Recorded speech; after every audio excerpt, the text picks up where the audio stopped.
ಹಿಂದಿನ ಸಲ ಏನ್ ಎಲೆಕ್ಷನ್ ಆಯ್ತು 2023 ಎಲೆಕ್ಷನ್ ಅಲ್ಲಿ, ಆವಾಗ ನಾವು ಈ ಕಡೆ ಎಲ್ಲಾ ಕಡೆ ನಾನೇ ಅಭ್ಯರ್ಥಿಯಾಗಿ ಕಾಂಗ್ರೆಸ್ ಪಕ್ಷದ ಅಭ್ಯರ್ಥಿಯಾಗಿ ಎಲ್ಲಾ ಕಡೆ ಬಂದಿದ್ದೆ ನಿಮ್ಮ ಹತ್ರ. ನೀವು ಆವಾಗ ಹೃದಯದಿಂದ ನಮ್ಗೆಲ್ಲ ಸಪೋರ್ಟ್ ಮಾಡಿದ್ದೀರಿ. ಅದಕ್ಕೆ ನಾನು ಕೈ ಜೋಡಿಸಿ ತಮ್ಮೆಲ್ಲರಿಗೂ ಧನ್ಯವಾದವನ್ನು ಹೇಳ್ತೇನೆ. ಅದೇ ರೀತಿ ಈ ಸಲ ನಮ್ಮ ಪಕ್ಷದ ಅಭ್ಯರ್ಥಿಯಾದ ಸಾಗರ್ ಖಂಡ್ರೆ ಅವರು ಯುವಕರಾಗಿದ್ದಾರೆ, ಕ್ರಿಯಾಶೀಲರಾಗಿದ್ದಾರೆ, ಅಡ್ವೊಕೇಟ್ ಆಗಿದ್ದಾರೆ. ಏನ್ರಿ ಅಡ್ವೊಕೇಟ್ ಆಗಿದ್ದಾರೆ. ನಾವೆಲ್ಲ ಇಲ್ಲಿ ಮೇಲೆ ಯಾರಿದ್ದೀವಿ, ಅವ್ರಿಗಿನ ಜಾಸ್ತಿ ಅವರಿಗೆ ಲಾ ಬಗ್ಗೆ ಗೊತ್ತಿದೆ.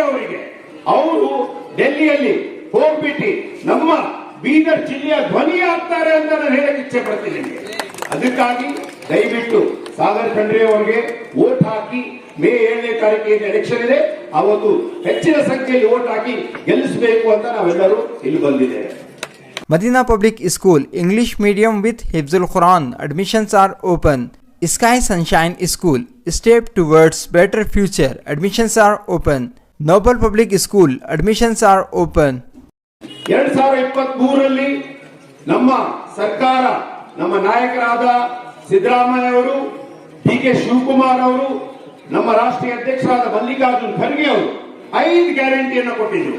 ಗೃಹ ಜ್ಯೋತಿ, ಗೃಹಲಕ್ಷ್ಮಿ, ಯುವ ನಿಧಿ, ಶಕ್ತಿ ಮತ್ತೆ ನಮ್ಮ ಅನ್ನ ಭಾಗ್ಯ. ಇದೆಲ್ಲ ನಾವು ಎಲ್ಲಾ ಕಾರ್ಯಕ್ರಮಗಳು ನಿಮ್ಮ ಮನೆಗೆ ತಲುಪಿಸಿದೀವಲ್ಲ, ಎಲ್ಲರಿಗೂ ಸಿಗ್ತಾ ಇದೆಯಲ್ಲ.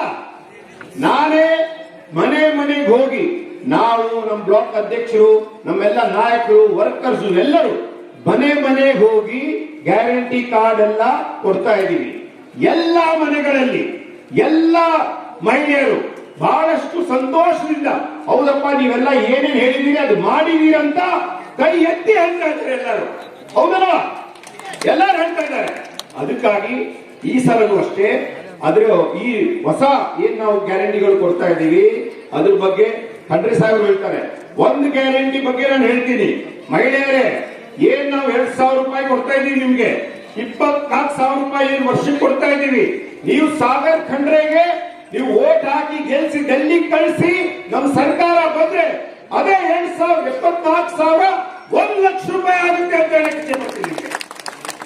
This video is presented by ASM Super Speciality Hospital, Gulbarga. Knowledge Park, the Creative School, School for Quality and Innovative Education. ಸಾಲ ಮನ್ನಾ ಮಾಡ್ತಾ ಇದ್ದೀವಿ, ರೈತರಿಗೆ ಸಾಲ ಮನ್ನಾ ಮಾಡ್ತಾ ಇದ್ದೀವಿ. ಮತ್ತು ಹಿಂದೆನೂ ಒಂದೇ ಸರ್ಕಾರ ಮಾಡಿದ್ದು, ಸಿದ್ದರಾಮಯ್ಯ ಸರ್ಕಾರ, UPA ಸರ್ಕಾರ. ಮತ್ತೆ ಈ ಸಲ ನಮ್ಮ ಇಂಡಿಯಾ ಅಲಯನ್ಸ್ ಬಂದ್ರೆ 100% ರೈತರಿಗೆ ಕಷ್ಟ ಆಗ್ತಾ ಇದೆ, ಅದು ಸಾಲ ಮನ್ನಾ ಮಾಡ್ತೀವಿ. ಈಗ ಬರಗಾಲಿದೆ ನಿಮ್ಮ ಹತ್ರ ಎಲ್ಲ 224 ಕ್ಷೇತ್ರದಲ್ಲಿ 200 ಕ್ಷೇತ್ರದಲ್ಲಿ ಬರಗಾಲ ಇದೆ ಅಂತ ಘೋಷಣೆ ಮಾಡಿದ್ರು ಕೇಂದ್ರ ಸರ್ಕಾರ. ಆದರೆ ಅವರು ಎಲ್ಲೂ ಬರ ಪೀಡಿತ ನಮ್ಮ ಯಾವ ಕ್ಷೇತ್ರಗಳಲ್ಲಿ ಏನು ಅನುದಾನ ಕೊಡಬೇಕು ಕೊಟ್ಟಿಲ್ಲ. ನಮ್ಮ ಮುಖ್ಯಮಂತ್ರಿಗಳಾದ ಸಿದ್ದರಾಮಯ್ಯ ಸಾಹೇಬರು, ಕೃಷ್ಣ ಬೈರೇಗೌಡರು ಕಂದಾಯ ಸಚಿವರಾಗಿದ್ದಾರೆ, ಹೋಗ್ಬಿಟ್ಟು ಸುಪ್ರೀಂ ಕೋರ್ಟ್ ಅಲ್ಲಿ ಹೋದಾದ್ಮೇಲೆ ಈಗ ಅನುದಾನ ಕೊಡ್ತೀವಿ ಅಂತ ಸರ್ಕಾರ ಹೇಳ್ತಾ ಇದೆ. ಯಾರಿಗಾದ್ರೂ ರೈತರ ಬಗ್ಗೆ ಕಾಳಜಿ ಇದೆ ಅಂದ್ರೆ ಅದು ಬರೀ ಕಾಂಗ್ರೆಸ್ ಸರ್ಕಾರ. ಇದು ಕಾಂಗ್ರೆಸ್ ಪಕ್ಷ ಮತ್ತೆ ಕಾಂಗ್ರೆಸ್ ಪಕ್ಷದ ಸರ್ಕಾರ. ಇದು ನೀವು ಅರ್ಥ ಮಾಡ್ಕೋಬೇಕು. ಜಾತಿ ಭೇದ ಭಾವ ಎಲ್ಲ ಬಿಟ್ಟು ಯಾವ್ದಾದ್ರೂ ಪಕ್ಷ ನಡೀತಾ ಇದ್ರೆ ಅಂದ್ರೆ ಅದು ಒಂದೇ ಪಕ್ಷ ಅಂದ್ರೆ ಕಾಂಗ್ರೆಸ್ ಪಕ್ಷ. ಯಾಕೆ ಹೇಳ್ತೀನಿ ನಿಮ್ಗೆ, ಇದೆಲ್ಲ ನಾವು ಮಹಿಳೆಯರಿಗೆ ಕೊಡ್ತಾ ಇದೀವಿ. ಜಾತಿ ನೋಡ್ತಾ ಇದೀವಾ? ಗೃಹಲಕ್ಷ್ಮಿಯಲ್ಲಿ ಜಾತಿ ನೋಡ್ತಾ ಇದೀವಾ? ಅನ್ನಭಾಗ್ಯದಲ್ಲಿ ಜಾತಿ ನೋಡ್ತಾ ಇದೀವಾ? ಇಲ್ಲಿ ಬಸ್ ಪಾಸ್ ಅಲ್ಲಿ ಜಾತಿ ನೋಡ್ತಾ ಇದೀವಾ? ಯಾವುದು ಯೋಜನೆಗಳಲ್ಲಿ ಜಾತಿ ಮಾಡೋದಿಲ್ಲ. ನಮ್ಮ ಒಂದೇ ಸರ್ಕಾರ ಇದೆ. ಯಾವುದು ಒಂದೇ ಜಾತಿ ನಮ್ಗೆ ಗೊತ್ತು, ಅದು ರೈತರ ಜಾತಿ, ಬಡವರ ಜಾತಿ ಅಷ್ಟೇ. ಬಡವರಿಗೆ ಯಾರಾದ್ರೂ ಕೆಲಸ ಮಾಡ್ತಾರಂದ್ರೆ ಅದು ನಮ್ಮ ಕಾಂಗ್ರೆಸ್ ಪಕ್ಷ. ಸಿದ್ದರಾಮಯ್ಯ ಅವರು ಮುಖ್ಯಮಂತ್ರಿ ಆಗಿದ್ದಾರೆ, ನಮ್ಮ ಉಸ್ತುವಾರಿ ಮಂತ್ರಿಯಾಗಿ ಈಶ್ವರ್ ಖಂಡ್ರೆ ಸಾಹೇಬರು ಇಲ್ಲಿದ್ದಾರೆ. ಯಾವಾಗಲೂ ನಮಗೆ 1 ವರ್ಷದಿಂದ ಬಸವ ಕಲ್ಯಾಣ ತಾಲೂಕಿನಲ್ಲಾಗ್ಲಿ ಬೇರೆ ತಾಲೂಕಿನಲ್ಲಾಗ್ಲಿ ಮನಸ್ಸಿಂದ ಸಪೋರ್ಟ್ ಮಾಡ್ತಾ ಇದ್ದಾರೆ. ಇದೇ ಸಪೋರ್ಟ್ ಸರ್ ಮುಂದೇನು ಇರಬೇಕು.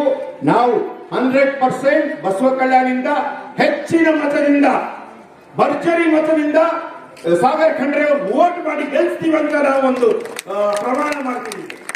ಬಹಳಷ್ಟು ಜನ ಅವರಿಗೆ ಈಗಲೇ ಸೆಂಟ್ರಲ್ ನಮ್ಮ ಸ್ಟೇಟ್ ಅಲ್ಲಿ ನಮ್ಮ ಗೌರ್ಮೆಂಟ್ ಇದೆ, ನಮ್ಮ ಉಸ್ತುವಾರಿ ಸಚಿವರಿದ್ದಾರೆ, ನಾವಿದ್ದೀವಿ. ಇನ್ನೊಬ್ಬ ಸಾಗರ್ ಖಂಡ್ರೆ MP ಆಗಿ ಬಂದ್ರೆ ಇನ್ನಷ್ಟು ನಮ್ಗೆ ಶಕ್ತಿ ಸಿಗುತ್ತೆ ಅಂತ ಹೇಳುತ್ತಾ ನಮ್ಮೆಲ್ಲರಿಗೂ ಕೈ ಜೋಡಿಸಿ ವಿನಂತಿ, 7ನೇ ತಾರೀಕು ಬಂದು ಸಾಗರ್ ಖಂಡ್ರೆ ಅವರಿಗೆ ವೋಟ್ ಹಾಕಿ ಗೆಲ್ಸಿ ಅಂತ ಹೇಳುತ್ತಾ ಮಾತನ್ನು ಮುಗಿಸ್ತೇನೆ. ಜೈ ಹಿಂದ್, ಜೈ ಕರ್ನಾಟಕ.